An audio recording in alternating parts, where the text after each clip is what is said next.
কিন্তু আমরা মানুষরা এভাবে বলি, আহা বেচারা লোকটা খুব গরিব, এই লোকটার জীবনে শুধু সমস্যা আর সমস্যা। আর ধনীদের দেখে আমরা মুগ্ধ হই। আমাদের প্রিয় নবী বলেছেন যে একজন ধনী লোকের বেহেশতে প্রবেশ করা গরিবের চেয়ে অনেক বেশি কঠিন। আর পবিত্র কোরআন বলছে, সূরা আনফাল অধ্যায় নম্বর ৮ আয়াত নম্বর ২৮, ধন সম্পদ তোমাদের জন্য পরীক্ষা, এটা পরীক্ষা। আমরা বোকা তাই এভাবে চিন্তা করি যে এই লোকটার অনেক টাকা, আল্লাহ অনেক রহমত দিয়েছেন, এটা একটা পরীক্ষা। যদি এই রহমত ঠিক মতো ব্যবহার না করেন, এটা অবশ্যই রহমত, তবে এই পরীক্ষায় ফেল করার সম্ভাবনা অনেক বেশি। যেমন ধরেন বোর্ডের একটা পরীক্ষার প্রশ্ন, গত বছরের কথা, ২ বছর আগের কথা, ২০০২ সালের কথা। সেবারের প্রশ্ন খুব কঠিন ছিল, বেশিরভাগ ছাত্রছাত্রী উত্তর দিতে পারেননি। পরের বছর সেই প্রশ্নটা আসলো না, তখন এটা বলা বোকামি। ও দুঃখ, এবার তো আসলো না, আপনি তো খুশি হবেন যে এবার আসেনি। তাহলে সম্পদ একটা পরীক্ষা। তাহলে যাদের ধন সম্পদ নেই তাদের জন্য ধনীদের তুলনায় বেহেশতে যাওয়াটা অনেক সহজ। আল্লাহ এক একজনকে এক একভাবে পরীক্ষা করেন। সেজন্য আল্লাহ বলেছেন, তোমাদের ধন সম্পদ যেন তোমাদেরকে আল্লাহ তাআলার স্মরণে উদাসীন না করে, এটা একটা পরীক্ষা। নিজে সন্তুষ্ট থাকা। আর আমাদের নবী মুহাম্মদ সাল্লাল্লাহু আলাইহি ওয়াসাল্লাম বলেছেন, এটা আছে সহিহ বুখারীতে, খণ্ড নম্বর ৮ হাদিস নম্বর ৪৪৭। নবী বলেছেন, যদি কারো কাছে একটা পর্বত সমান স্বর্ণ থাকে, সে এরকম আর একটা চায়। যদি কারো কাছে এক পাহাড় স্বর্ণ থাকে, তারপরে সে আরেকটা স্বর্ণের পাহাড় চায়। আর সর্বশেষে তার মুখগহ্বর পূর্ণ হয় কবরের মাটি দিয়ে। সে যত ধনী লোকই হোক, হয়তো সে পৃথিবীর মধ্যে সবচেয়ে ধনী লোক, তারপরেও সে আরো বেশি সম্পদ চায়। মানুষ সন্তুষ্ট হয় না, বেশিরভাগ মানুষ কখনো সন্তুষ্ট হয় না। আল্লাহ পবিত্র কোরআনে বলেছেন, সূরা নিসা অধ্যায় নম্বর ৪ আয়াত নম্বর ৩২, যে আল্লাহ যেটা দিয়ে অন্য মানুষকে শ্রেষ্ঠত্ব দান করেছেন, সেটার উপরে তোমরা কোন রকম লালসা করো না। এভাবে বলবেন না যে, হে আল্লাহ, তুমি অমুককে অনেক সম্পদ দিয়েছো, অমুককে অনেক সুন্দর একটা গাড়ি দিয়েছো। এমন কিছু আল্লাহর কাছে চাইবেন না যেটা অন্য কাউকে আল্লাহ দিয়েছেন, এতে লোকসান হবে আপনার। আর আমাদের প্রিয় নবী মুহাম্মদ সাল্লাল্লাহু আলাইহি সাল্লাম বলেছেন, এটা আছে সহিহ বুখারীতে, খণ্ড নম্বর ৪। আমাদের নবী বলেছেন যে, সেই লোকদের দেখো যাদের ভাগ্য তোমার চেয়ে খারাপ, সেই সব লোককে দেখো না যারা তোমার চেয়ে বেশি ভাগ্যবান। তা না হলে তোমরা আল্লাহ তাআলাকে স্মরণ করায় অবহেলা করতে পারো, তা না হলে প্রতিপালকের প্রতি অকৃতজ্ঞ হয়ে যেতে পারো। তাহলে নবী বলেছেন, তাদেরকে দেখো যাদের ভাগ্য খারাপ। তখন আপনি বলছেন, আচ্ছা, এই লোকটার তো কোনো গাড়ি নেই, আমার একটা মারুতি অন্তত আছে। তাকে দেখবেন না যারা সে মার্সিডিজ। ও, আমার মার্সিডিজ নেই কেন? ওই লোকের গাড়ি নেই, আমার তো একটা আছে। আপনি আল্লাহকে ধন্যবাদ জানাবেন। যখন মার্সিডিজ গাড়ির মালিকের সাথে নিজেকে তুলনা করবেন, ও আমার কেন মার্সিডিজ গাড়ি দিলেন না, তাদেরকে দেখবেন যাদের ভাগ্য খারাপ। তাহলে আপনি আল্লাহ সুবহানাহু ওয়া তাআলাকে স্মরণ করছেন। আর এটাই বৈশিষ্ট্য মানুষের। এরকম একটা গল্প, যে এক লোকের মনে অনেক দুঃখ, কারণ তার কোনো জুতো নেই। তারপরে সে একটা লোককে দেখলো যার একটা পাই নেই। লোকটা অভিযোগ করতো আল্লাহর কাছে যে জুতো নেই, আল্লাহর কাছে অভিযোগ করতো আমার কোনো জুতো নেই। তারপর সেই লোকটাকে দেখলো যার একটা পা নেই, তখন সে আল্লাহকে ধন্যবাদ জানালো, আমার অন্তত দুটো পা আছে। তাহলে সন্তুষ্ট হওয়া একটা পরীক্ষা। আমাদের নবী মুহাম্মদ সাল্লাল্লাহু আলাইহি ওয়াসাল্লাম বলেছেন, এটা আছে সহিহ বুখারীতে, খণ্ড নম্বর ৮, যে সত্যিকারের সম্পদ হচ্ছে সন্তুষ্ট হওয়া, ধন সম্পত্তি নয়। সত্যিকারের সম্পদ হলো সন্তুষ্ট হওয়া, পরিতুষ্ট হওয়া। আপনার যা কিছু আছে সেটার জন্য বলবেন আলহামদুলিল্লাহ, সকল প্রশংসা আল্লাহর। তাহলে হবেন সত্যিকারের মুমিন, হবেন সত্যিকারের বিশ্বাসী, হবেন সত্যিকারের মুসলিম, সন্তুষ্ট থাকবেন। অনেকে এভাবে বলে যে, কোন কারণে আল্লাহ সুবহানাহু ওয়া তাআলা কিছু মানুষকে জন্ম থেকেই বানিয়েছেন স্বাস্থ্যবান, কিছু মানুষকে আল্লাহ সুস্বাস্থ্য দেন, আর কেউ জন্মায় অসুখ বিসুখ নিয়েই, হয়তো বংশগত কোনো রোগ, হার্ট ডিজিজ, কেউ বা জন্মায় বিকলাঙ্গ হয়ে। আল্লাহ কি অবিচার করছেন? আল্লাহ পবিত্র কোরআনে বলেছেন, সূরা নিসা অধ্যায় নম্বর ৪ আয়াত ৪০, আল্লাহ সুবহানাহু ওয়া তাআলা কারোর সাথে অনুপরিমাণে জুলুম করেন না। এটা একটা পরীক্ষা। আল্লাহ এক একজনকে এক এক ভাবে পরীক্ষা করেন। এরকম হতে পারে যে শিশু এখন জন্মাচ্ছে, সেই সময় মাসুম, নিষ্পাপ, তার কোনো দোষ নেই। আর পবিত্র কোরআন বলছে, সূরা আনফাল অধ্যায় নম্বর ৮ আয়াত নম্বর ২৮, যে তোমাদের ধন সম্পদ আর সন্তান সন্ততি তোমাদের জন্য পরীক্ষা। আল্লাহ কথাটা আবারও বলেছেন অধ্যায় নম্বর 63 আয়াত নম্বর 9 যে তোমাদের ধন সম্পদ সন্তান সন্ততি তোমাদেরকে যেন আল্লাহ তাআলার স্মরণে উদাসীন না করে। এরকম হতে পারে যে পরীক্ষা নাও হচ্ছে বাবা মার, এটা বাবা মার জন্য পরীক্ষা। এরপর আপনারা দেখবেন যখন কোনো মানুষের উপর বিপর্যয় আসে সেটা হয় পরীক্ষা অথবা একটা শাস্তি। যে লোকগুলো আল্লাহ তাআলার পথ থেকে দূরে সরে গেছে তাদের জন্য এটা শাস্তি, আর যারা আল্লাহর পথে আছে তাদের জন্য পরীক্ষা। হতে পারে যে বাবা মা খুব ভালো মুসলিম, 5 ওয়াক্ত নামাজ পড়েন, হয়তো জাকাত দিয়েছেন, হজ পালন করেন, রমজান মাসে রোজা রাখেন, আল্লাহ তাদের একটা সন্তান দিলেন জন্ম থেকে যার হার্টের সমস্যা। সত্যিকারের মুসলিম, সত্যিকারের মুমিন বলবে আলহামদুলিল্লাহ, আল্লাহ তাআলা তোমাকে অনেক ধন্যবাদ, আল্লাহ তাদের পরীক্ষা করছেন। আরেকটা লোক যে কৃতজ্ঞ নয় আর এই পরীক্ষায় হয়তো পাশও করবে না, সে বলবে কেন, সে লাফালাফি শুরু করবে, আল্লাহর কাছে অভিযোগ করবে যে কেন আল্লাহ তাআলা আমাকে এমন বিকলাঙ্গ সন্তান দিলেন জন্ম থেকে যার হার্টের সমস্যা। আর পরীক্ষা যত কঠিন পুরস্কার তত বেশি, পরীক্ষা যত কঠিন পুরস্কারের পরিমাণ তত বেশি। যেমন ধরেন আপনি পরীক্ষা দিচ্ছেন বিএ ডিগ্রি এক্সামিনেশন, যদি পাশ করেন তাহলে আপনি graduate, BA graduate in arts. তবে যদি এমবিবিএস পরীক্ষায় পাশ করেন তাহলে গ্র্যাজুয়েট হবেন, নামের আগে ডক্টর বসাবেন, ডক্টর। কিন্তু এমবিবিএস পরীক্ষায় পাশ করা এটা বিএ পরীক্ষায় পাশ করার চেয়ে অনেক বেশি কঠিন। তাহলে পরীক্ষা যত কঠিন পুরস্কারও তত বেশি। হতে পারে আল্লাহ এই বাবা মাকে সাধারণ বেহেশতে পাঠাতে চান না, পাঠাবেন জান্নাতুল ফেরদৌসে। তারা ধার্মিক, তারপরও আল্লাহ তাদের বেশি পুরস্কার দিতে চাচ্ছেন। আর এই কারণে আমাদের প্রিয় নবী মুহাম্মদ সাল্লাল্লাহু আলাইহি সাল্লাম বলেছেন, এটা আছে সুন্নান আল তিরমিজিতে, এক লোক জিজ্ঞেস করলো এই পৃথিবীতে কাকে সবচেয়ে বেশি পরীক্ষা দিতে হয়? নবী উত্তরে বললেন যে আল্লাহ সুবহানাহু ওয়া তাআলার সকল নবী রাসূলকে সবচেয়ে বেশি পরীক্ষা দিতে হয়। এরপরে যারা নবী রাসূলগণের ঘনিষ্ঠ, যারা নবী রাসূলগণের মতো, তারপরে যারা সাহাবীগণের মতো। আর একজন লোকের ঈমান যত বেশি মজবুত পরীক্ষাটা তত বেশি কঠিন। তাকওয়া যত বেশি থাকে আল্লাহ তত কঠিন পরীক্ষা দেবেন। আপনি কোথাও এমবিবিএস নিয়ে পড়াশোনা করছেন কারণ বেশি নম্বর পেয়েছিলেন এইচএসসিতে, সেজন্য এখানেও পরীক্ষা কঠিন। এমবিবিএস পাশ করাটাও বেশ কঠিন। তাহলে এখানেও নবী রাসূলগণের তাকওয়ার সাথে সাধারণ মানুষের তাকওয়ার কোনো তুলনায় হয় না। যেহেতু তারা ছিলেন নবী এবং রাসূল, তাই তাদেরকেও পরীক্ষা করা হয়েছে। কোন নবী রাসূলকে পরীক্ষা না নিয়ে ছেড়ে দেওয়া হয়নি। তাদের তাকওয়া লেভেল অনেক উপরে। নবী রাসূলকে অনেক বেশিবার পরীক্ষা করা হয়েছে সাধারণ মানুষের চেয়ে। আপনার বাচ্চা অনেক বেশি, অনেক কঠিন। তাহলে আপনার তাকওয়া যদি বেশি হয় আল্লাহ আপনাকে পরীক্ষা করবেন। সত্যিকারের মুমিন কোন বিপর্যয়ের মধ্যে পড়লে বলে সুবহানাল্লাহ, সকল প্রশংসা আল্লাহর, আলহামদুলিল্লাহ। সে ধরে নেয় এটা একটা পরীক্ষা। কোনো বিপর্যয় আসলে সেটা হয় একটা পরীক্ষা অথবা একটা শাস্তি। নবীগণের তাকওয়া অনেক বেশি, তাদের জন্য এটা শাস্তি না, এটা পরীক্ষা। আর তারা পাশ করেছেন।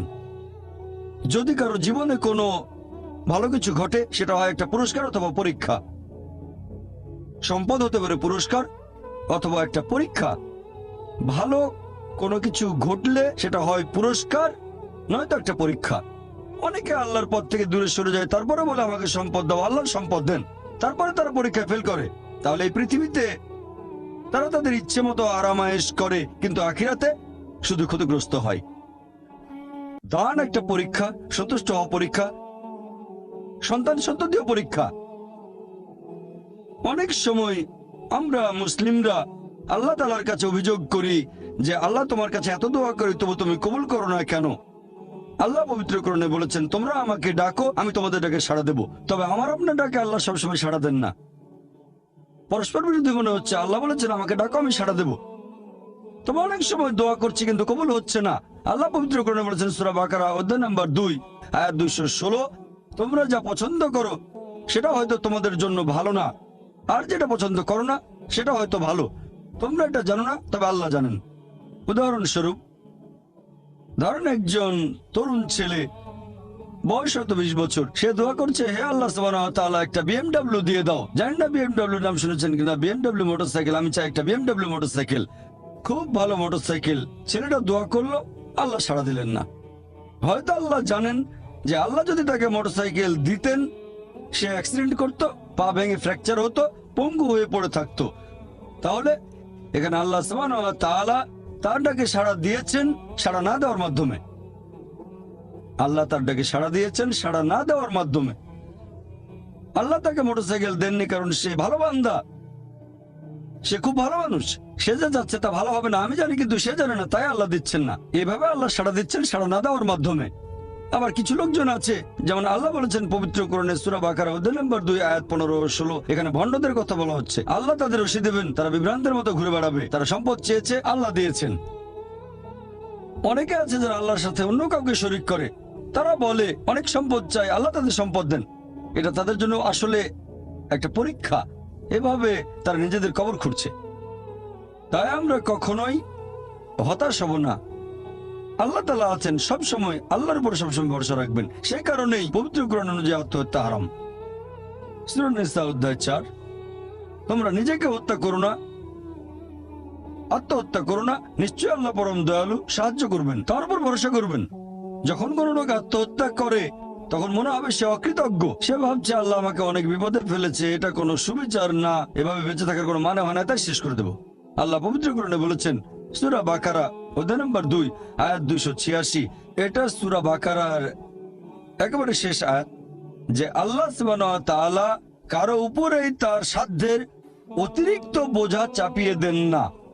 আল্লাহ কারো উপরে এমন কোনো বোঝা চাপিয়ে দেন না যেটা তার সাধ্যের অতিরিক্ত। এটা আয়াতের প্রথম অংশ। এই আয়াতটাতে আরো বলা হয়েছে আমরা এই দোয়া করব, ইয়া আল্লাহ সুবহানাহু ওয়া তাআলা আমাদের উপর সাধ্যের অতিরিক্ত বোঝা চাপিয়ে দিও না।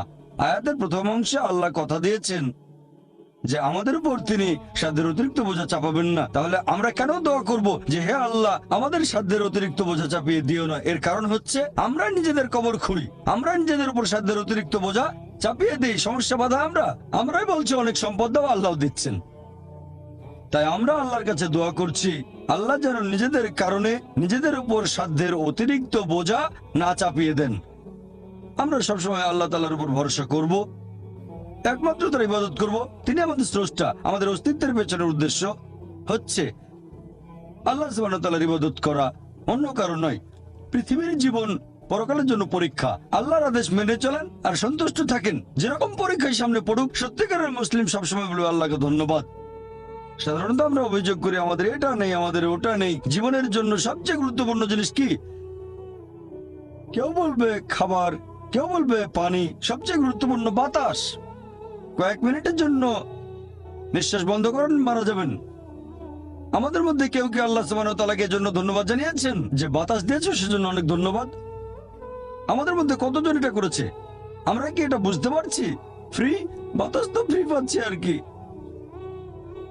আমরা শ্রদ্ধা করবো আল্লাহ তাআলার নিদর্শনগুলোকে, শ্রদ্ধা করবো আল্লাহর নিয়ামতগুলোকে। এবারে শেষ পয়েন্টটা নিয়ে বলি যে আল্লাহ সুবহানাহু ওয়া তাআলা কেন এই পৃথিবী সৃষ্টি করলেন, এই পৃথিবী সৃষ্টির উদ্দেশ্যটা আসলে কি? আল্লাহ পবিত্র কোরআনে বলেছেন সূরা ইব্রাহিম অধ্যায় নম্বর 14 আয়াত 32 ও 33, যে আল্লাহ সুবহানাহু ওয়া তাআলা আকাশমণ্ডল ও পৃথিবী সৃষ্টি করেছেন আর আকাশ থেকে পানি বর্ষণ করান, এর সাথে দিয়েছেন ফলমূল। তিনি নৌযানকে মানুষের অধীন করেছেন যাতে সেগুলো আল্লাহর বিধানে সমুদ্রে বিচরণ করে। তিনি মানুষের কল্যাণে নিয়োজিত করেছেন নদীসমূহকে। তিনি তোমাদের জন্য সৃষ্টি করেছেন চাঁদ ও সূর্য, তোমাদের জন্য সৃষ্টি করেছেন রাত ও দিন। তাহলে বিশ্বজগতের এইসব সৃষ্টি এগুলো করেছেন মানুষের জন্য। আল্লাহ এই পুরো বিশ্বজগৎ সৃষ্টি করেছেন মানুষের জন্য। আর এটা আমাদের দায়িত্ব যে আমরা আল্লাহ সুবহানাহু ওয়া তাআলাকে ধন্যবাদ জানাবো এইসব নিয়ামতের জন্য। ধন্যবাদের পাশাপাশি আমাদের দায়িত্ব যে আমরা এই সব কিছুর যত্ন নেব।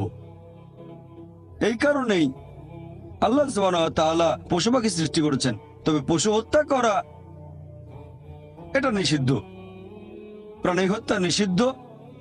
মুহাম্মদ সাল্লাল্লাহু আলাইহি ওয়াসাল্লাম একটা হাদিস বলছে টার্গেট প্র্যাকটিসের জন্য পশু পাখি হত্যা করো না। হ্যাঁ, যেসব পশুর মাংস খেতে আল্লাহ সুবহানাহু ওয়া তাআলা অনুমতি দিয়েছেন সেটা আমরা খেতে পারি, আল্লাহ যেভাবে বলেছেন সেই নিয়মে, যেভাবে নবী বলেছেন।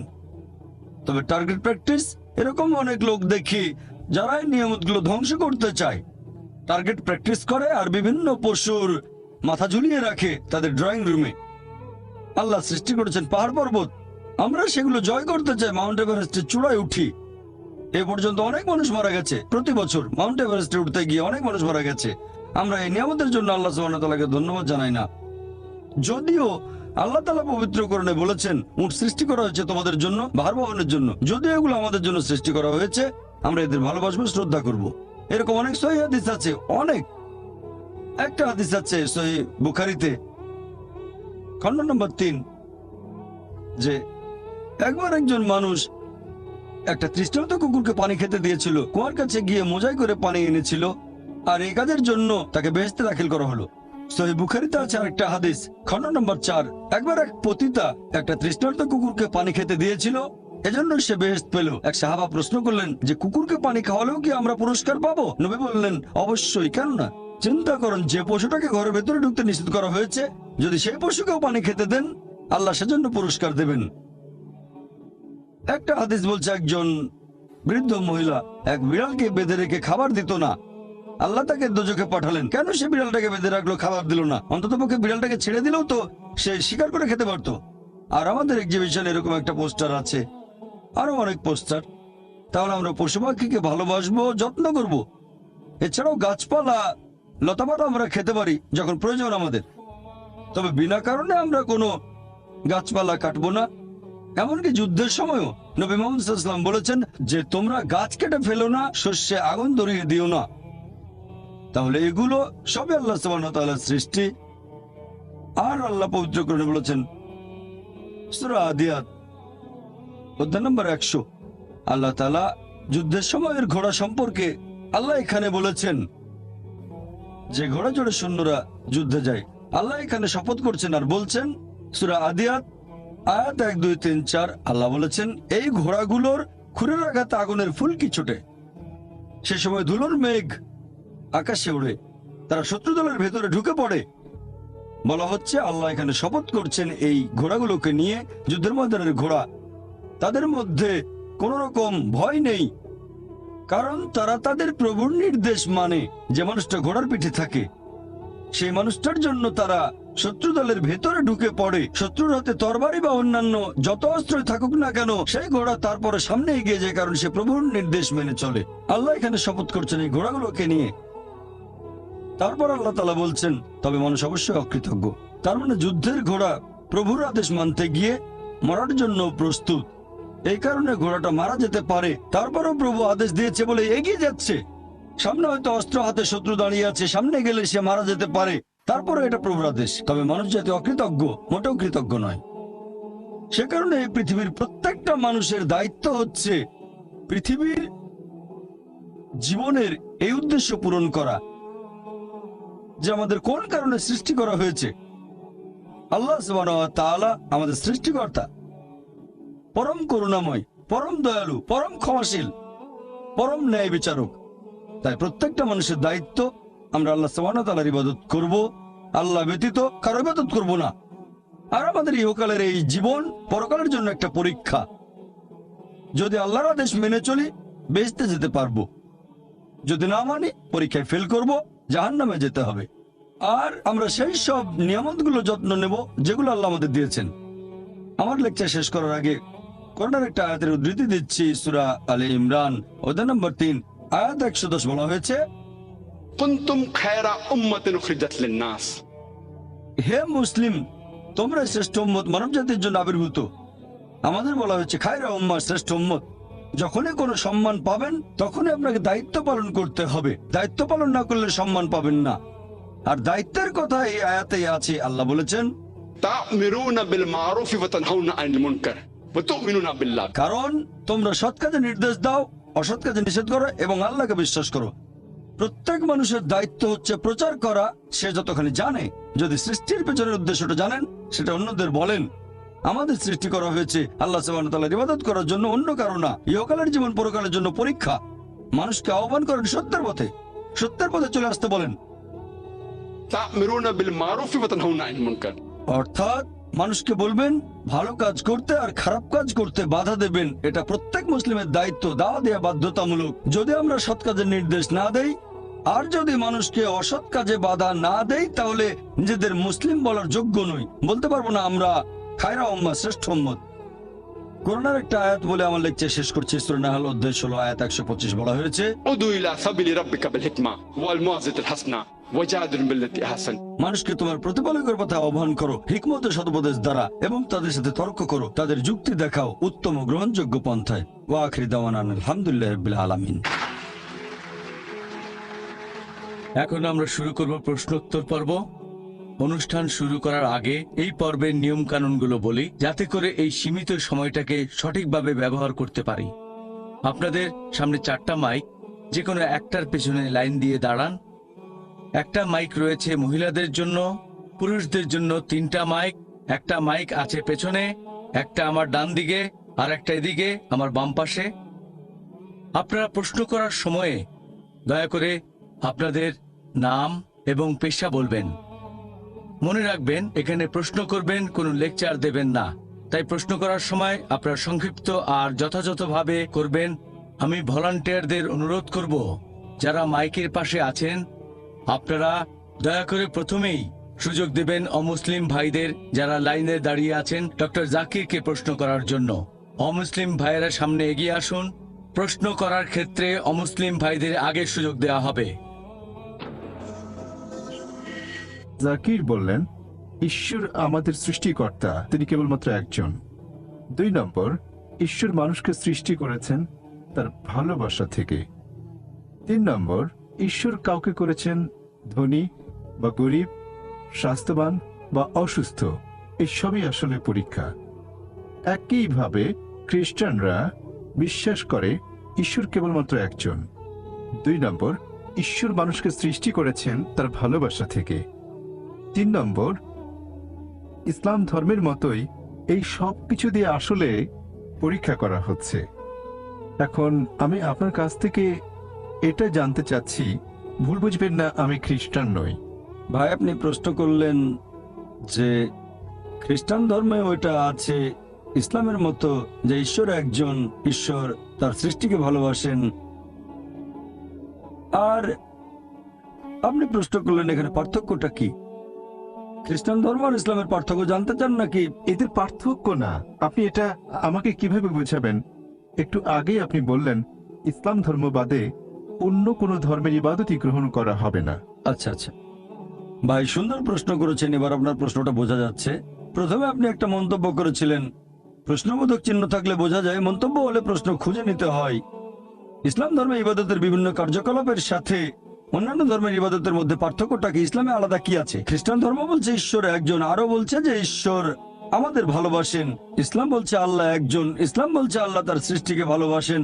ইসলাম ইবাদত করতে বলছে খ্রিস্টান ধর্ম, তাই বলছে এখন এই ইবাদতের মধ্যে পার্থক্যটা কি ইসলাম আর খ্রিস্টান ধর্মে? অথবা ইসলাম ধর্মে আলাদা এমন কি আছে যেটা অন্য কোনো ধর্মে নেই, বিশেষ করে খ্রিস্টান ধর্ম? ভাই, যদি আপনি একটু মনোযোগ দিয়ে কোরআন পড়েন সঠিকভাবে, আমার লেকচারে বিভিন্ন বিষয় ব্যাখ্যা করেছি, এরপর যদি বাইবেলও পড়েন সঠিকভাবে, যদি সঠিক ব্যাখ্যা পড়েন, আমরা জানি যীশু খ্রিস্ট বা ঈসা আলাইহিস সালাম আল্লাহ সুবহানাহু ওয়া তাআলা প্রেরিত একজন নবী ও রাসূল। সেই মুসলিম আসলে মুসলিম নয় যদি সে যীশু খ্রিস্টকে নবী বলে বিশ্বাস না করে। আমরা মানি যে তিনি অলৌকিকভাবে জন্মেছিলেন কোনো পুরুষের হস্তক্ষেপ ছাড়াই। আমরা মানি যে তিনি হলেন মসীহ অর্থাৎ খ্রিস্ট। আমরা মানি যে তিনি আল্লাহর নির্দেশে জন্মান্ধর কুষ্ঠরোগীদের সুস্থ করেছিলেন। আমরা মানি যে তিনি আল্লাহর নির্দেশে মৃত মানুষকে জীবন দিয়েছেন। তবে আমাদের মধ্যে পার্থক্য আছে। অনেক খ্রিস্টান আছে যারা বলে যে যীশু খ্রিস্ট নাকি নিজেকে ঈশ্বর বলে দাবি করেছিলেন। তাহলে একটা হলো বাইবেলের সাথে পার্থক্য, আর একটা পার্থক্যের জায়গা হচ্ছে খ্রিস্টানরা যেটা মনে করে, যেটা প্র্যাকটিস করে, এটার সাথে যে পার্থক্য। অনেক খ্রিস্টান বলে যে যীশু খ্রিস্ট নিজেকে ঈশ্বর বলে দাবি করেছিলেন। যখন তারা বলে যে ঈশ্বর একজন, তারা বলে যীশু খ্রিস্ট হলেন সর্বশক্তিমান। আর এই ব্যাপারটাতে আমরা মুসলিমরা আপত্তি জানাই। গোটা বাইবেলে একেবারে পরিষ্কার করে বলা এমন একটা অনুচ্ছেদ পাবেন না যেখানে যীশু খ্রিস্ট তার নিজের মুখে বলেছেন যে আমি ঈশ্বর অথবা আমার উপাসনা করো। তাহলে একজন সাধারণ খ্রিস্টানের কাছে ইবাদত করা হলো যীশু খ্রিস্টের ইবাদত বা উপাসনা করা।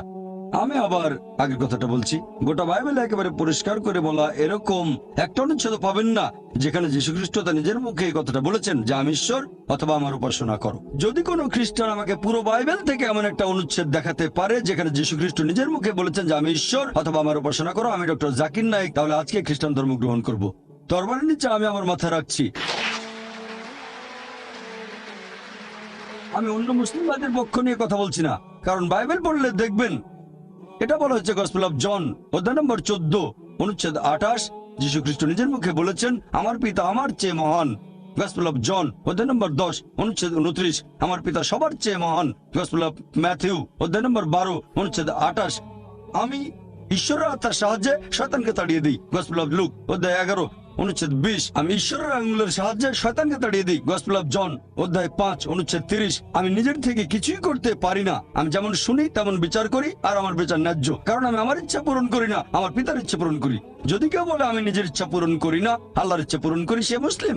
সেজন্য আমার লেকচারে বলেছিলাম যে যীশু খ্রিস্ট আসলে ছিলেন একজন মুসলিম। করোনা এটা বলছে সূরা আলে ইমরান অধ্যায় 3 আয়াত 52। আবার আছে গসপেল অফ জন অধ্যায় 17 অনুচ্ছেদ 3, এই হলো অনন্ত জীবন, যাতে তোমরা জানতে পারো যীশু খ্রিস্টকে যাকে ঈশ্বর পাঠিয়েছেন। এরপর আছে গসপেল অফ জন অধ্যায় 14 অনুচ্ছেদ 24, যে কথাগুলো শুনছো সেগুলো আমার নয়, বরং আমার পিতার যিনি আমাকে পাঠিয়েছেন। এরপর পরিষ্কার বলা হয়েছে বুক অফ অ্যাক্টস অধ্যায় 2 অনুচ্ছেদ 22, হে ইসরায়েলবাসী, মনোযোগ দিয়ে শোনো, নাজারেত শহরের যিশু ঈশ্বর মনোনীত একজন মানুষ, তোমাদের মাঝে অনেক অলৌকিক কাজ করবে, ঈশ্বর তাকে দিয়ে করাবেন, তোমরা তার সাক্ষী থাকবে। ঈশ্বর মনোনীত মানুষ তোমাদের মাঝে সে অলৌকিক কাজ করবে যেগুলো ঈশ্বর তাকে দিয়ে করাবেন, তোমরা তার সাক্ষী থাকবে। তাহলে যীশু খ্রিস্ট ছিলেন আল্লাহ তাআলার গুরুত্বপূর্ণ একজন নবী, তবে তিনি আল্লাহ নন। কখনোই বলেননি আমার ইবাদত করো। তবে দুর্ভাগ্যজনকভাবে খ্রিস্টান চার্চ এখন প্রচার করে মোক্ষ লাভের কথা। বাইবেলে স্বর্গের কথা বলা হয়েছে, নরকের কথা বলা হয়েছে, তবে ইহকালের জীবনের উদ্দেশ্যটা সেখানে বিস্তারিত বলা হয়নি। এ ব্যাপারে কেউ কিছু বলেনি, তবে পল কিছু কথা বলে গেছেন। পলের কথা আছে করিন্থিয়ানসে অধ্যায় নম্বর 15। পল বলছেন 1 করিন্থিয়ান অধ্যায় 15, যদি যীশু খ্রিস্ট আমাদের পাপের ভার বহন করে মৃত্যুবরণ না করেন, আমাদের বিশ্বাস তাহলে ভিত্তিহীন, আমাদের সবকিছু ভিত্তিহীন। তার মানে যীশু খ্রিস্ট আমাদের পাপের বোঝা নিয়ে মৃত্যুবরণ করেছেন পলের কথা অনুযায়ী। আর তারা বাইবেলের একটা অনুচ্ছেদের কথা বলে, গসপেল অফ জন অধ্যায় 3 অনুচ্ছেদ 16, ঈশ্বর জগৎকে এত ভালোবাসেন যে একমাত্র জাতপুত্রকে দান করলেন, তাকে যদি কেউ বিশ্বাস করে সে বিনষ্ট হয় না, বরং অনন্ত জীবন পায়। তাহলে স্যালভেশন বা মোক্ষ লাভ চার্চের কথা অনুযায়ী হচ্ছে বিশ্বাস করব যীশু খ্রিস্ট আমাদের পাপের বোঝা নিয়ে মারা গেছেন, তাহলে আপনি স্বর্গে যেতে পারবেন, বেহেশতে যেতে পারবেন। এখন এই একমাত্র জাতপুত্র, এখানে জাত শব্দটাকে গসপেল অফ জন অধ্যায় 3 অনুচ্ছেদ 16 থেকে বাদ দেওয়া হয়েছে। খ্রিস্টান ধর্মের উচ্চপদস্থ 32 জন বিশেষজ্ঞ বাদ দিয়েছেন। নতুন ভার্সনে শব্দটা নেই, তাদের অভিযোগ এটা বানানো গল্প, পরে ঢোকানো হয়েছে, ওখানে ছিল না। তারা খ্রিস্টান ধর্মকে নিজের মতো করে বানিয়ে নিয়েছে। তবে যীশু খ্রিস্ট নিজের মুখে বলেছেন, এক লোক যিশুর কাছে আসলো, গসপেল অফ ম্যাথিউ অধ্যায় নম্বর 19 অনুচ্ছেদ 16 এবং 17, হে ভালো প্রভু, আমি কোন ভালো কাজটা করব যাতে অনন্ত জীবন পেতে পারি? আমি কোন ভালো কাজ করব যাতে স্বর্গে যেতে পারি? যীশু খ্রিস্ট তার উত্তরে বললেন যে তুমি আমাকে ভালো বলছো কেন? ভালো আর কেউ নয়, আছে শুধু একজন, সর্বশক্তিমান ঈশ্বর। তোমরা যদি অনন্ত জীবন পেতে চাও তাহলে ঈশ্বরের আদেশ মেনে চলো। যিশু বলেননি যে তোমরা যদি বেহেশতে যেতে চাও তাহলে বিশ্বাস করতে হবে আমি তোমাদের পাপ বহন করেছি। তিনি একথা কখনোই বলেননি, বলেছেন ঈশ্বরের আদেশ মানো। আর যীশু খ্রিস্ট নিজের মুখে বলেছেন বাইবেলের গসপেল অফ ম্যাথিউ অধ্যায় 5 অনুচ্ছেদ 17 থেকে 20, তোমরা ভেবো না যে আমি আগের নবীদের বিধি ব্যবস্থা ধ্বংস করতে এসেছি। আমি এগুলো ধ্বংস করতে আসিনি, এসেছি পূরণ করতে। আকাশ ও পৃথিবী লোপ না হওয়া পর্যন্ত এই বিধি ব্যবস্থার একটা বিন্দু বিসর্গ লোপ পাবে না, সবই পূর্ণ হবে।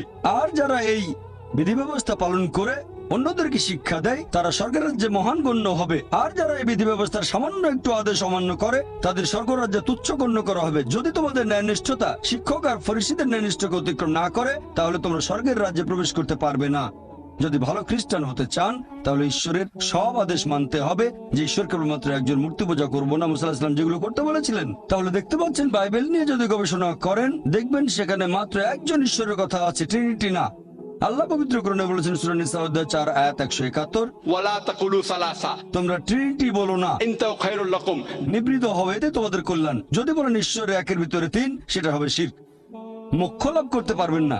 ট্রিনিটি সম্পর্কে কোথাও বলা হয়নি, বাইবেলের কোন জায়গাতে ট্রিনিটি উল্লেখ করা হয়নি, তবে শব্দটা কোরআনে আছে। সূরা নিসা অধ্যায় 4 আয়াত 171, তো ছাড়াও আছে সূরা মাইদা অধ্যায় 5 আয়াত নাম্বার 73, বলা হয়েছে লাকাদ কাফারা আল্লাযিনা ক্বালু ইন্নাল্লাহু সালিসু সালাসা, তারা কুফরি করছে, ধর্মের অবমাননা করছে, যারা বলে যে আল্লাহ তিনের মধ্যে একজন। বাইবেলের কোন জায়গায় ট্রিনিটি শব্দটা ব্যবহার করা হয়নি। এর কাছাকাছি শব্দটা আছে ফার্স্ট এপিস্টল অফ জন অধ্যায় 5 অনুচ্ছেদ 7। বলা হয়েছে স্বর্গের রাজ্যে তিনজন হিসাব লিপিবদ্ধ করেন, পিতা, পুত্র, পবিত্র আত্মা, আর এরা তিনজন এক। এখন বাইবেলের এই অনুচ্ছেদটা খ্রিস্টান ধর্মের উচ্চ পদস্থ 32 জন বিশেষজ্ঞ বাইবেল থেকে বাদ দিয়েছেন, কারণ তাদের মতে এটা বানানো গল্প, পরে ঢুকানো হয়েছে। এই শব্দটা কখনোই এখানে ছিল না। তাহলে ট্রিনিটি শব্দের কাছাকাছি যে অনুচ্ছেদ, ট্রিনিটি বলা হয়নি, তবে কাছাকাছি, সেটাকে বাদ দিয়েছেন কারণ এটা বানানো গল্প। তাহলে বুঝতে পারছেন, যদি যাচাই করতে চান কোনটা সঠিক বাইবেলে, তখন দেখবেন ফুরকান। এটাই হলো মানদণ্ড। এই মানদণ্ডই বলবে কোনটা সঠিক কোনটা বেঠিক। যদি তুলনা করে দেখেন আর খ্রিস্টানদের বাইবেল পড়েন, বাইবেলে কখনোই বলা হয়নি যে যীশু খ্রিস্ট সর্বশক্তিমান ঈশ্বর। বলা হয়েছে কেবল এক ঈশ্বরের উপাসনা করবেন। যীশু খ্রিস্টকে জিজ্ঞেস করা হয়েছিল যে ঈশ্বরের প্রথম আদেশটা কি। এটা আছে গসপেল অফ মার্ক অধ্যায় নম্বর 12 অনুচ্ছেদ 29। বলা হয়েছে। এখন খ্রিস্টানদের বাইবেল পড়ে দেখবেন আমাদের জীবনের সঠিক উদ্দেশ্য বলা হয়নি, এটা অস্পষ্ট। আর খ্রিস্টানদের চার্চ পলের শিক্ষাগুলো গ্রহণ করেছে। সেন্ট পল বলেছেন, যদি বিশ্বাস করো যিশু তোমার পাপ নিয়ে মারা গেছেন, তাহলে তুমি স্বর্গে যেতে পারবে। তারপর যা খুশি করেন, চুরি করেন, ধর্ষণ করেন, যে কোনো অপরাধ করতে পারেন, যদি আমার পাপের বোঝা নিয়ে যীশু খ্রিস্ট ক্রুশবিদ্ধ হয়ে মৃত্যুবরণ করে থাকেন, তাহলে আমি যা খুশি করতে পারি। যেমন ধরেন কেউ আমাকে বললো একটা রেস্টুরেন্টে গিয়ে যা ইচ্ছে খেতে পারেন, আমি বিল দিয়েছি, তখন আমি ইচ্ছে মতো খাবো, চিকেন, মাটন, বিরিয়ানি যা ইচ্ছে খেতে পারি। তাহলে যীশু খ্রিস্ট যদি আমার পাপের বোঝা নিয়ে মৃত্যুবরণ করেন, তখন যে কোনো পাপ করতে পারবেন, তারপরে বেহেশতে যাবেন, শুধু মানবেন যিশু পাপের বোঝা নিয়ে মারা গেছেন। তাহলে খ্রিস্টানদের চার্চ একটা শিক্ষা দেয়, বাইবেলে এমন কথা বলা হয়নি। এজন্য আমার ভিডিও ক্যাসেট দেখতে পারেন, similarities between Islam and Christianity. সেখানে সাদৃশ্যগুলোর কথা বলেছি। সেজন্যই বলেছিলাম যীশু খ্রিস্ট মানুষকে যে শিক্ষা দিয়েছেন সেটা ইসলাম, মানে আল্লাহর কাছে আত্মসমর্পণ। রবি, আর আমি আইআইটির ছাত্র। আপনি বললেন ভালোবাসার কথা। আমার কাছে যেটা মনে হয় যে প্রেম, আমি যদি ভগবানকে প্রেম করি, তাহলে এই সততা ইত্যাদি আপনি যে ভালো গুণাগুণের কথা বলেছেন, যেগুলো আমাদের মধ্যে থাকা উচিত, আল্লাহর একজন বান্দার যেগুলো থাকা উচিত, সেগুলো তো তখন এমনিতেই চলে আসবে। তাহলে এইসব নিয়ম কেন? আল্লাহ আপনাদের কোরআনে যেগুলো বলেছেন, এই নিয়ম মানা কি জরুরি? আমি যদি ভগবানকে প্রেম করি, সেটা কি তাহলে যথেষ্ট নয়? শুধু এভাবেই কি আমি ভগবান বা আল্লাহর প্রশংসা করতে পারি না? ভাই একটা প্রশ্ন করলেন, আমি প্রশ্নটা আরেকবার বলছি। আপনি বললেন যে ঈশ্বর ভালোবাসেন আর মানুষ ঈশ্বরকে ভালোবাসেন, আর ঈশ্বরকে ভালোবাসলে যে সব গুণের কথা বলেছিলাম, সততা, দানশীলতা, এগুলো অটোমেটিক্যালি চলে আসবে। তাহলে এটার কি প্রয়োজন আছে যে আমরা আল্লাহ তাআলার নির্দেশ মানব যেগুলো আছে কোরআনে? এটার কি দরকার আছে? ভাই, যদি সবকিছু অটোমেটিক্যালি চলে আসে, তাহলে আপনিও অটোমেটিক্যালি কোরআনের নির্দেশগুলো মানবেন। তবে সবাই কিন্তু সবকিছু অটোমেটিক্যালি পায় না, বুঝতে পারলেন? তাহলে আল্লাহ যেটা চান, আপনি যদি সৃষ্টিকর্তাকে ভালোবাসেন, যেমন ধরেন আমি বললাম আমার মাকে আমি ভালোবাসি, আমি আমার মাকে ভালোবাসি। আমার মা আমাকে বলল, বাচ্চা আমার মিথ্যে বলো না। আমি বললাম মাকে ভালোবাসি, কিন্তু মিথ্যে বললে ক্ষতি কি? আমার মা বলল, আমাকে এক গ্লাস পানি দাও। মা, তোমাকে খুব ভালোবাসি, তোমাকে পানি খাওয়াতে পারবো না। আমি অসুস্থ, কয়েকটা ট্যাবলেট এনে দাও। মা, আমি তোমাকে খুব ভালোবাসি।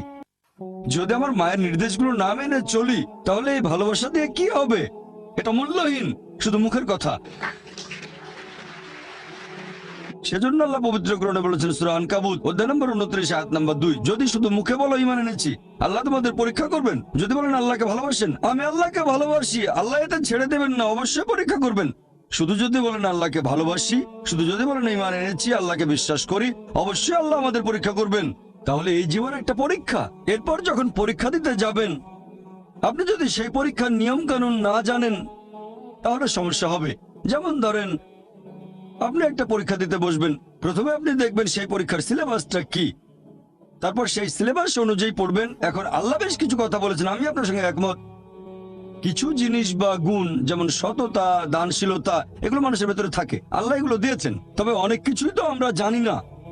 মদপান না করাটা ভেতরে থাকে না, দানশীলতার ব্যাপারটা মানুষের ভেতরে থাকে, মানে থাকতে পারে। যেমন কাউকে অত্যাচার করলে আপনার খারাপ লাগতে পারে, কিছু জিনিস আমাদের ভেতরে থাকে। জুয়া না খেলাটা ভেতরে থাকে না। তাহলে কিছু জিনিস ভেতরে আছে আর কিছু নেই। আমাদের যেটা করতে হবে, আমরা আল্লাহ সুবহানাহু ওয়া তাআলার নির্দেশগুলো সব মেনে চলবো। আর আল্লাহ বলেছেন এই জীবন একটা পরীক্ষা। তাহলে আপনি যদি আল্লাহর আদেশগুলো পড়ে না দেখেন, পরীক্ষা পাশ করবেন কিভাবে? আমি কেন এই কোরআন পড়তে বলছি? কারণ এই হলো একমাত্র বই যেটা আল্লাহ তাআলার আসমানি কিতাব, যেটা এখনো অবিকৃত অবস্থায় আছে। স্যার উইলিয়াম মেয়র কথা অনুযায়ী, যিনি ইসলামের একজন কড়া সমালোচক, তিনিও লিখতে বাধ্য হয়েছেন মানে তার সামনে অপশন ছিল না। পৃথিবীতে আর কোনো ধর্মগ্রন্থ নেই পবিত্র কোরআনের মতো যেটা 1200 বছর ধরে অবিকৃত অবস্থায় আছে। তিনি এটা বলেছেন 200 বছর আগে। ইসলামের সমালোচক হয়েও তার কোনো অপশন ছিল না, মিথ্যে বলতে পারেননি, তাই এটা লিখেছেন।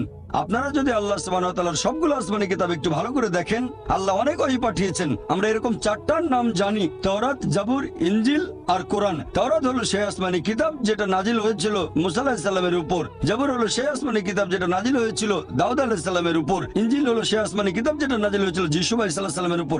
আর কোরআন হলো সেই আসমানি কিতাব যেটা নাজিল হয়েছিল সর্বশেষ চূড়ান্ত নবী মুহাম্মদ সাল্লাল্লাহু আলাইহি সাল্লামের উপর। আর আল্লাহ পবিত্র কোরআনে বলেছেন সূরা রদ অধ্যায় 13 আয়াত নম্বর 38, আমি প্রত্যেক যুগে ওহী প্রেরণ করেছি। অনেক আসমানি কিতাব নাজিল হয়েছে, সময়ের সাথে সাথে সেগুলো বিকৃত হয়ে গেছে। একমাত্র যে আসমানি কিতাব এখন অবিকৃত অবস্থায় আছে সেটা পবিত্র কোরআন। সেজন্য আমি বলেছি, যদি আল্লাহর সত্যিকারের আদেশগুলো মেনে চলতে চান তাহলে কোরআন পড়েন। আর আপনি যদি হিন্দু হন, জিজ্ঞেস করতে পারেন এটা কিভাবে প্রমাণ করবেন। সেজন্য আমার লেকচার শুনবেন, অনুষ্ঠিত হবে 18 জানুয়ারি রবিবার, সিমিলারিটিজ বিটুইন হিন্দুইজম অ্যান্ড ইসলাম। মাইকে আমার নাম প্রসন্ন, এমবিবিএস এর ছাত্র। স্যার, আপনি বললেন যে প্রয়োজন ছাড়া পশু হত্যা করা ঠিক না, টার্গেট প্র্যাকটিস বা শিকারের জন্য। বর্তমানে পৃথিবীতে একজন মানুষ ভেজিটেরিয়ান হয়েও সুস্থভাবে আর সুন্দরভাবে থাকতে পারে। তাহলে শুধুমাত্র খেতে সুস্বাদু বলে এই পশুদের হত্যা করা আপনার মতে সঠিক না ভুল? ভাই প্রসন্ন খুব সুন্দর প্রশ্ন করেছেন, আর টপিকের সাথে খুবই প্রাসঙ্গিক। আমি আমার লেকচারে বলেছি পশু পাখি হত্যা করা উচিত না, তারা আল্লাহর সৃষ্টি, যদি না খাওয়ার প্রয়োজন হয়। টার্গেট প্র্যাকটিস করবেন না। তাহলে মুসলিমরা কেন পশু হত্যা করে? ভেজ খেয়ে সুস্থ থাকতে পারে আপনার মতে, এমবিবিএস এর একজন ছাত্র। তাহলে শুধু ভালো স্বাদের জন্য কেন প্রাণী হত্যা? ভাই 1 নম্বর পয়েন্ট, একজন মুসলিম পুরো ভেজিটেরিয়ান হয়েও খুব ভালো মুসলিম হতে পারে। কোরআনের কোনো আয়াত বা কোনো হাদিস বলছে না যে এটা বাধ্যতামূলক, এটা ফরজ ননভেজ খাওয়া, পশুর মাংস। ভেজিটেরিয়ান হয়েও আপনি খুব ভালো মুসলিম হতে পারেন। তবে আল্লাহ সুবহানাহু ওয়া তাআলা পবিত্র কোরআনে বলেছেন, সূরা মাইদা অধ্যায় নম্বর 5 আয়াত নম্বর 1, তোমাদের জন্য খাদ্য সব চতুষ্পদ প্রাণী যেগুলো তোমাদের জন্য হালাল, সেই সব চতুষ্পদ তোমাদের জন্য হালাল, উল্লেখিত পশুগুলো বাদে। আল্লাহ বলেছেন সূরা নাহাল অধ্যায় নম্বর 16 আয়াত নম্বর 5 যে আল্লাহ তোমাদের জন্য চতুষ্পদ জন্তু সৃষ্টি করেছেন যাতে তোমরা তাদের মাংস খেতে পারো। পবিত্র কোরআনে সূরা মুমিনুন অধ্যায় 23 আয়াত 21 যে নিশ্চয়ই গবাদি পশু তোমাদের জন্য একটি নিদর্শন, কারণ তাদের শরীরের ভেতর থেকে তোমাদের জন্য দুধ উৎপাদন করি, এতে তোমাদের জন্য উপকারিতা আছে, আর এদের মাংস তোমরা খেতে পারো। সৃষ্টিকর্তা আল্লাহ সুবহানাহু ওয়া তাআলা আমাদের অনুমতি দিয়েছেন এই মাংস আমরা খেতে পারবো, তাহলে আমরা কেন খাবো না? এবার আপনার যুক্তিটাতে আসি যে এই গবাদি পশুর মাংস, আপনি তো এমবিবিএস এর ছাত্র, আমিও মেডিকেল ডাক্তার, এমবিবিএস পাস করেছি। এমবিবিএস এর ছাত্র হিসেবে এটা হয়তো পড়েছেন, আমি জানি না, ফার্স্ট ইয়ারে পড়ে থাকতে পারেন আপনি, যে কিছু অ্যামিনো অ্যাসিড আমাদের শরীরে সংশ্লেষিত হয় না, এগুলোকে বলা হয় এসেনশিয়াল অ্যামিনো অ্যাসিড। এরকম 8টা অ্যামিনো অ্যাসিড। এখন এই 8টা অ্যামিনো অ্যাসিড খাবারের মাধ্যমে সরবরাহ করা হয়। খাবারের মাধ্যমে সরবরাহ করা না হলে শরীরে ক্ষতি হতে পারে। পৃথিবীর কোনো ভেজিটেবলে আপনি এই 8টা অ্যামিনো অ্যাসিডের সবগুলো পাবেন না, এরকম নেই। একমাত্র যে খাবার এই 8টা অ্যামিনো অ্যাসিডের সবগুলো সরবরাহ করে থাকে সেটা হচ্ছে মাংস, মাছ, মাংস জাতীয় খাবার।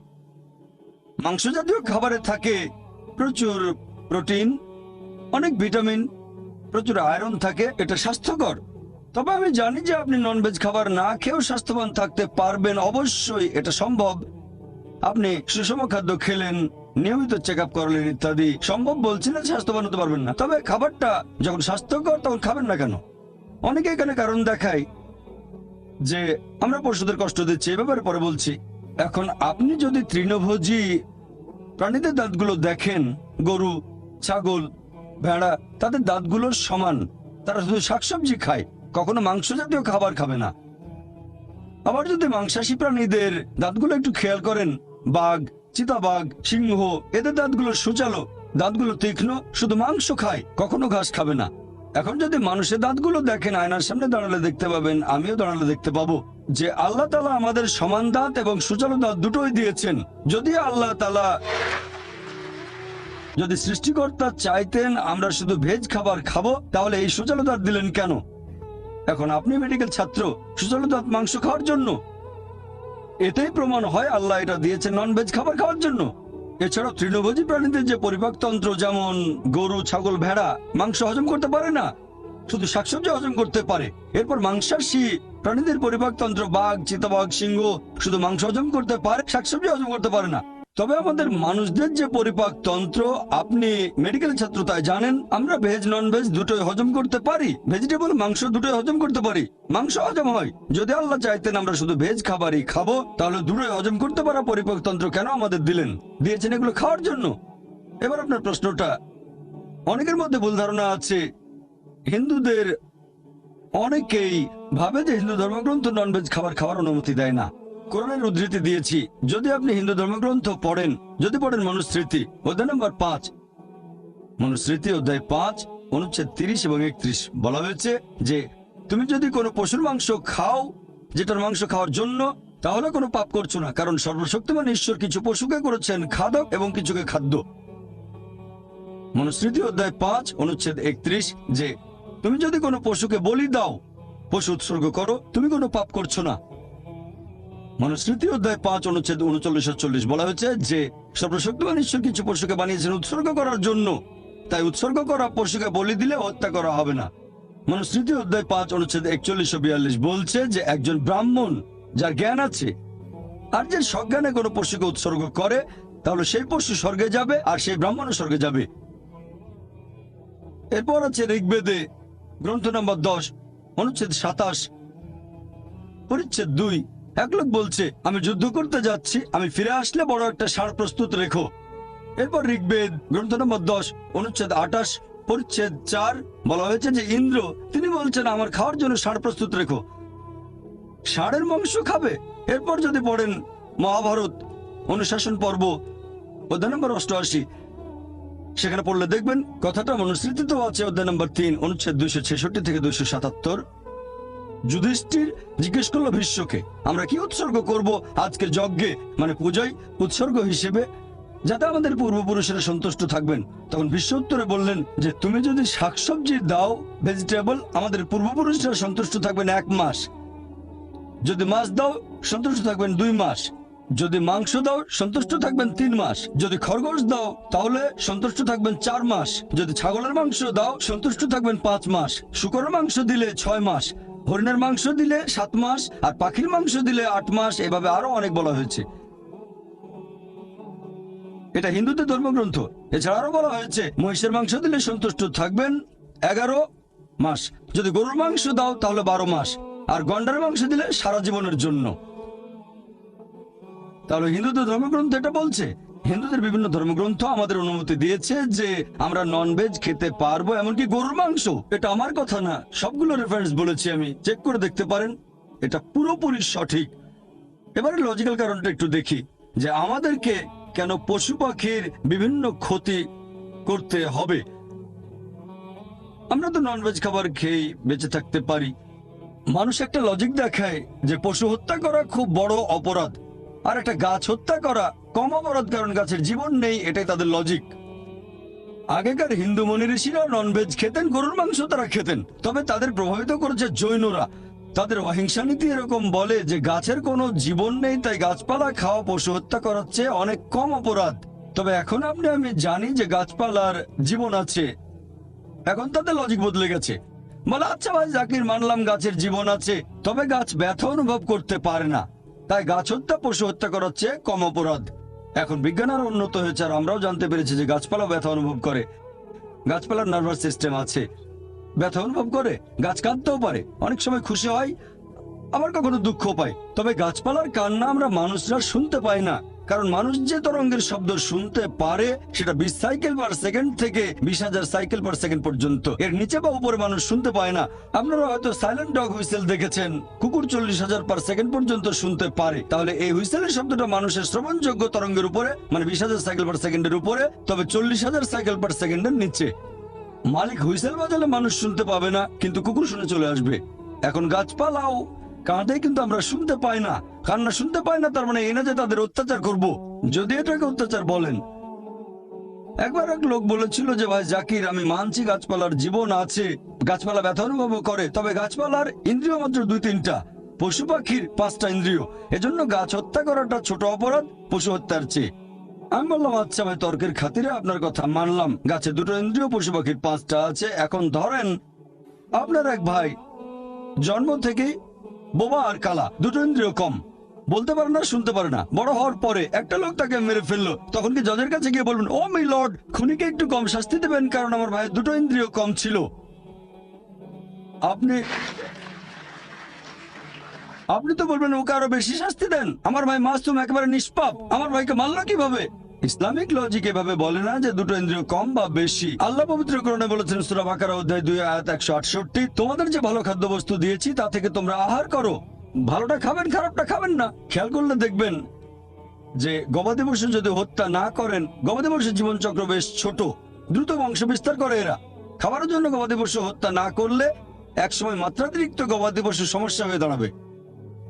গরু, ছাগল, ভেড়া খুব দ্রুত বংশ বিস্তার করে এরা। আর একজন ভারতীয় যদি ননভেজ খাবার খেতে না চায় তাতে আমার কোনো সমস্যা নেই। আপনি ননভেজ না খেতে চাইলে আমার তাতে কোনো সমস্যা নেই, ব্যক্তিগতভাবে আমি খুশি। কারণ সব ভারতীয় আর হিন্দুরা ননভেজ খাওয়া শুরু করলে তো মাংসের দাম অনেক বেড়ে যাবে। এবারের প্রশ্ন মহিলাদের মধ্য থেকে আমি দেখতে পাচ্ছি। আপনারা এবার সুযোগ পাবেন। বোন, আপনি প্রশ্ন করুন। আসসালামু আলাইকুম। এই প্রশ্নটা আসলে টপিকের সাথে প্রাসঙ্গিক নয়, তবে আমাদের এক বোন এই ব্যাপারে আপনার মতামতটা জানতে চাচ্ছেন। আমরা ছেলে মেয়েদের সেকুলার স্কুলে পাঠাচ্ছি, এতে করে তারা ইসলামী মূল্যবোধ থেকে দূরে সরে যাচ্ছে। যদিও অনেক বোন মনে করেন ছেলে মেয়েদের সেকুলার স্কুলে পাঠালে কোনো সমস্যা নেই যদি তারা বাসায় ইসলামী শিক্ষা পায়। আপনি কি বলবেন? বোন, আপনি প্রশ্ন করলেন, আমিও একমত এটা টপিকের বাইরে, তবে চেয়ারপারসন অনুমতি দিয়েছেন, আমিও উত্তর দেব। আপনি প্রশ্ন করলেন যে আমাদের ছেলে মেয়েদের সেকুলার স্কুলে পাঠানো ঠিক হবে কিনা, আর ইসলাম শিখবে বাসায়। বোন, এই সেকুলার শব্দের মানে ঈশ্বরের সাথে কোনো সম্পর্ক নেই। যদি আপনার ছেলেকে কোনো সেকুলার স্কুলে পাঠান, সেকুলার মানে ঈশ্বর যেখানে গৌণ, তবে বুঝতে পারছি আপনি নন ইসলামিক স্কুলের কথা বলছেন, খ্রিস্টান মিশনারি স্কুল ইত্যাদি। তবে সেকুলার মানে ঈশ্বরের সাথে কোনো সম্পর্ক নেই।